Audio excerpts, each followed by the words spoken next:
Enseguida vamos a volver con el seguimiento que estamos haciendo y también con la presencia de los trabajadores que nos van a visitar. Están llegando un poquitito tarde, pero ya están, ¿verdad?, en el canal. Seguimos en el Twitter, Claro Julieta. que sí, recién se cortó un poquito el cable de aquí, pero ya los tenemos de nuevo. Se impone diseñar, decía Héctor Polino en @BDL Víctor Hugo, por parte del Estado una política integral que coordine al transporte ferroviario, fluvial, marítimo y terrestre. Por otra parte, un tuit de Néstor Pitrola. Los Sirigliano compraron 1.700 colectivos con los subsidios, luego reciben más subsidios por cada colectivo. Es un negociado, dice Pitrola, y agrega: Sirigliano, Roggio, Romero, Macri, Pedraza, el kirchnerismo siguió el negocio de los 90. Aquí tenemos uno más de Carlos Raimundi. Antes de todo análisis, acompañar el dolor. Pero ¿cuánto dolor hay que esperar para tomar medidas estructurales? Otro de Néstor Pitrola. Con 6 accidentes en los últimos 12 meses en todos los ferrocarriles, esto no fue un accidente, es un crimen sistémico, dice. Y el último de Carlos Raimundi: el proceso de inclusión exige ahora la etapa de la transformación del sistema de transporte público. Todos estos tweets en @BDL Víctor Hugo. Florencia Arrieto es abogada penalista. Entramos a hablar con ella sobre el control del Estado. Hemos hablado hasta ahora de la empresa. Empieza a jugar, ¿y de qué manera el Estado?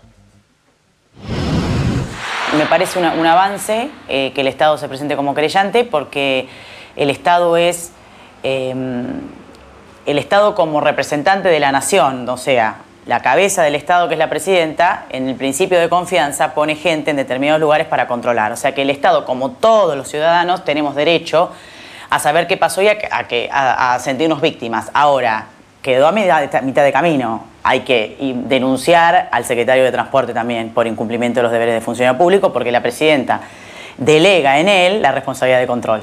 La oposición, en su habitual aprovechamiento de situaciones críticas como estas, sale a decir que es una responsabilidad del gobierno. El gobierno también es el poder legislativo, y hasta hace 2 meses el Congreso de la Nación estaba mayoritariamente compuesto por la oposición. O sea, no sé qué hicieron para controlar efectivamente que esto no suceda, las concesiones del transporte público, de la energía y de todo lo que sucede. Y por otro lado, hay una bicameral, una comisión bicameral de Senado y diputados sobre el control de los contratos de privatizaciones, ¿no? Que tampoco estaba compuesta, que tampoco funcionó, como en su momento tampoco funciona la bicameral que controla la CIDE. Digo, también es importante que se hagan cargo los funcionarios públicos, legislativos, que son los diputados y senadores, más que nada de la oposición, ¿no? Que tienen que controlar la administración central, porque tampoco funcionaron esos controles. Entonces también son responsables, porque ellos también tienen nosotros le hemos delegado como ciudadanos el poder de administrar y de representarnos, ¿no? Entonces es importante decirlo. Sí, el Estado es más que lo que llamamos el gobierno. También los legisladores, como dice nuestra entrevistada, tienen una responsabilidad. Y nosotros creemos que la Auditoría General de la Nación, que tenía todos los elementos que le iba suministrando la Secretaría de Transporte, la CNRT, elementos que le permitieron los informes que hemos conocido a través de Leandro Despuy en los últimos tiempos, con esos elementos, con esas multas, con esos castigos económicos que el Estado le aplicaba a las empresas, quizás había elementos como para decir desde la Auditoría General de la Nación, porque pensamos que le compete, si no es así nos rectificaremos naturalmente, que podía señalar la necesidad de reestatizar, de que los trenes finalmente fueran a cargo del Estado. ¿A qué distancia estará del Estado, con los subsidios que le ha dado a la empresa TVA, de hacerse cargo, quizás con un poco más, de lo que es la inversión que no se ha hecho por parte de la empresa y de todo lo que ahora estamos discutiendo? Vamos a escuchar a Juan Carlos Sena y a Florencia Arrieto explicando la concesión a TVA. La concesión no tiene nada que ver con la privatización. La concesión es el alquiler de la infraestructura del ferrocarril que el dueño es del Estado. Debería pagar un canon como un alquiler cualquiera el concesionario al Estado, pero es al revés acá. Esto viene de la ley Dromi, de un gran negocio. Acá nace el negocio. En vez de pagar un alquiler, el Estado le da un subsidio, es un alquiler al revés, le llamamos nosotros. Si yo tengo un contrato de alquiler, yo soy locataria y tengo un locador, que es el dueño que me alquila, bajo determinadas condiciones. Por ejemplo, no agarrar un día un martillo y tratar de romper la pared, o romper los vidrios y demás. Cuando vos terminás ese contrato, vienen y chequean que efectivamente vos viviste en un lugar, lo dejaste dignamente, limpio, qué sé yo, y se comprometiste a respetar las reglas. Si en el medio viene el dueño y vos estás rompiendo la pared, él puede rescindir el contrato porque vos, digamos, la otra parte no se comprometió o no cumplió a lo que se comprometió. Esto es lo mismo. Y ahora sí tenemos a Daniel Ferrari y Mónica Slottauer.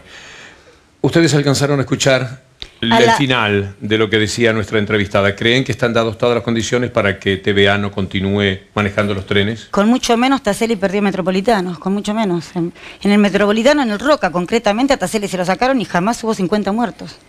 Como la tragedia a este nivel no hubo, y se la sacaron. Entonces lo que estamos reclamando es que acá se la saquen, si no esto se repite. Es decir, acá hay una maniobra montada que es pretender que el Motorman pague los platos para tapar toda la cadena de complicidades y de corrupción. ¿Por qué no lo haría el gobierno? ¿Por qué no tomaría esa decisión? Porque no es falso lo que dijo la señora anterior, que tiene derecho como Estado. Tiene que estar en el banquillo de acusado del gobierno, no puede ser el acusador. No puede ser el querellante, debería ser el querellado. Exactamente, porque acá está implicada la Secretaría de Transporte. No es que Schiavi, disculpe, porque nosotros venimos apurados. No es que Schiavi no sabía, vino hace 8 meses. No es que decir, ellos son los que dan los subsidios, le mostramos la línea, ellos dan los subsidios, ellos deberían controlar, ellos tienen un organismo que la CNRT, la Subsecretaría de Transporte, que en particular es la del señor Luna, sigue los ferrocarriles, no es que no sabía esta situación. Mónica, acabo de decir hace unos minutos, tú me corregirás si no es así, que hay multas entre 2009 y 2012 por 20 millones de pesos aplicadas por la Secretaría de Transporte a TVA. ¿Esto es así? Mire, yo concretamente de esas cosas nosotros no estamos en la conducción. Evidentemente las hay porque ya las investigaciones están saltadas. Lo que está claro es que hay millones de plata que se invirtieron.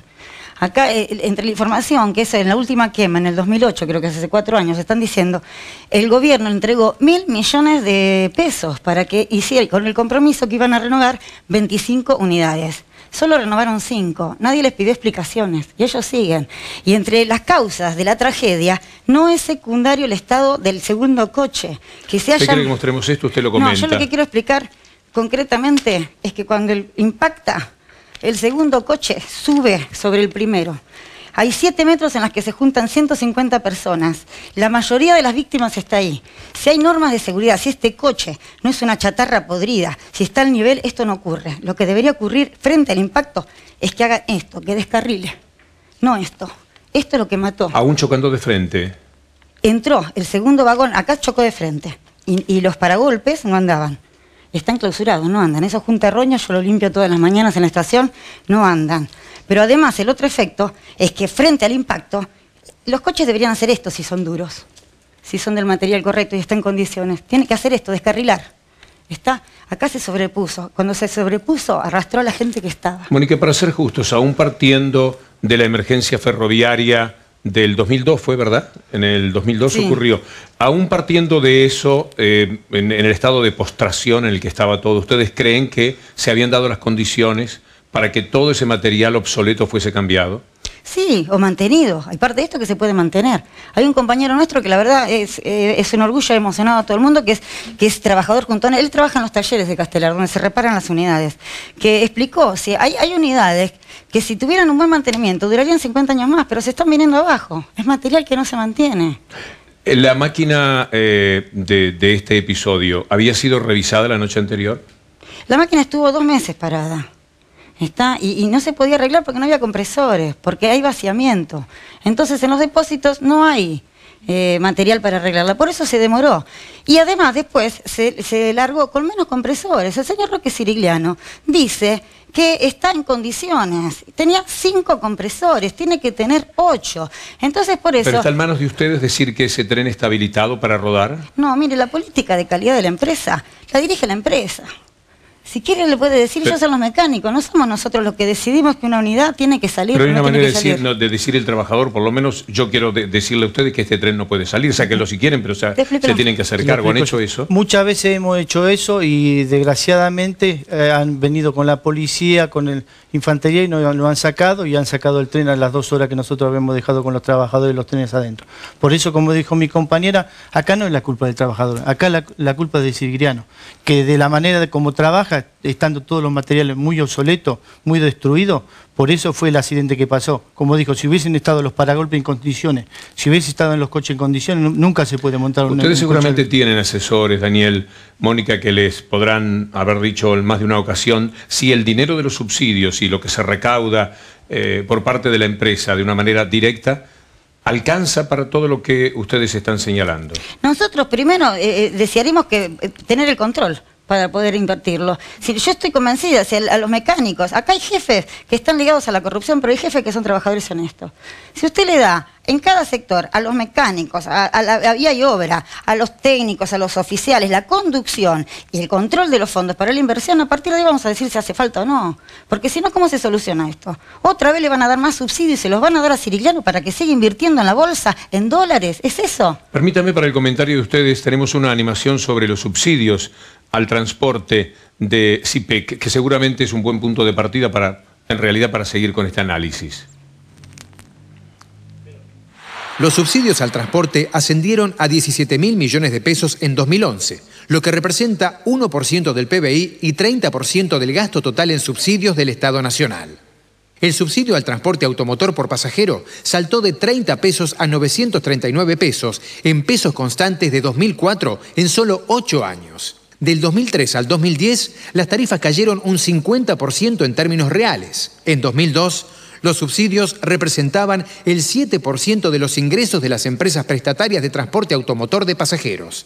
En 2010, los subsidios representaban el 77% de los ingresos de las empresas prestatarias de transporte automotor de pasajeros. Aún así, la calidad del servicio no mejoró. Son números indiscutibles, ustedes los conocen también. Sí. Por ahí no están en cosas, digo, nosotros de muchas cosas también nos estamos, digamos, así en detalle. También nos estamos enterando como todo el pueblo argentino. Nosotros tenemos denuncias sobre eso, sobre el tema de los subsidios que eran utilizados y no estaban invertidos en la vía. Nosotros los venimos denunciando hace años. Se los denunció la Auditoría General de la Nación, digamos. Eso es parte de lo que está pasando. ¿Ustedes los trabajadores siempre fueron partidarios de la estatización? Nosotros hace años que estamos haciendo, la reestatización en particular. En eso, porque disculpa, yo quiero, por el tema candente de los subsidios y el aumento de tarifas y todo eso, el tema de la tragedia pone al rojo vivo la necesidad de sacarle a Sirigliano la concesión para que esto no se repita. Pero para que haya subsidios genuinos, nosotros tenemos que reestatizar todo el ferrocarril. En realidad Sirigliano se tiene que ir de todas, pero si usted reestatiza el sistema ferroviario, que es como antes, lo que usted gana por la carga que transporta el grano, y usted se lo cobra a las empresas y demás, con ese dinero usted puede genuinamente financiar el resto de los ferrocarriles de pasajeros, que es donde usted necesita tener una tarifa acorde a los salarios de la gente, digamos. Esa sería una manera de no tener que el Estado permanentemente estar sacando plata de todos los argentinos para mantener esto, digamos. Pero además esto que es una estafa, que es eso. Más Twitter, por favor. Claro que sí, Víctor Hugo. En @BDL, Víctor Hugo, tenemos, el primero es de Héctor Polino. Dice, la renuncia de Schiavi no puede demorarse. No obligó a TVA a efectivizar las multas, ignorando los informes de la Comisión Nacional de Regulación de Transporte y la Auditoría General de la Nación. Otro de Pitrola, con 6 accidentes en 12 meses, esto no es un accidente, es un crimen de Estado. Polino, la ausencia de controles sobre los subsidios es un escándalo. Es necesario investigar a los funcionarios involucrados. Esto por ahora, Víctor Hugo. Hay muchísimos más en @BDL, Víctor Hugo. Los ferrocarriles tienen que volver al Estado como en todas las partes del mundo. Los países capitalistas centrales, los ferrocarriles, pertenecen al Estado. Me parece que hay que darnos una discusión también seria, esto de estatizar, porque después como pasa, ¿viste? Estatizamos aerolínea y todo el mundo le pega porque la aerolínea está estatizada. Entonces ahora vamos a estatizar los trenes y después le van a pegar a la presidenta porque estatizamos los trenes y andan mal. Esto es mucho tiempo, fueron muchos años de desidia. Acá desde la dictadura hasta el menemato, se ha depredado literalmente la patria, se ha depredado. Hemos llegado al fondo del abismo, al 9º círculo del infierno del Dante. Tren estatal tienen todos los países ricos del mundo. Tren estatal tiene Estados Unidos, que es la meca de la iniciativa privada, y tren estatal tiene Inglaterra, que los privatizó y los tuvo que volver a estatizar porque no funcionaban en manos de los privados. Es un injerto lo que tenemos actualmente en Argentina, que tiene todo lo malo del sistema privado y todo lo malo del sistema público. Un Estado bobo que entrega plata sin controlar y concesionarios que se aprovechan y hacen movimientos financieros como estos que acabamos de demostrar en el diario.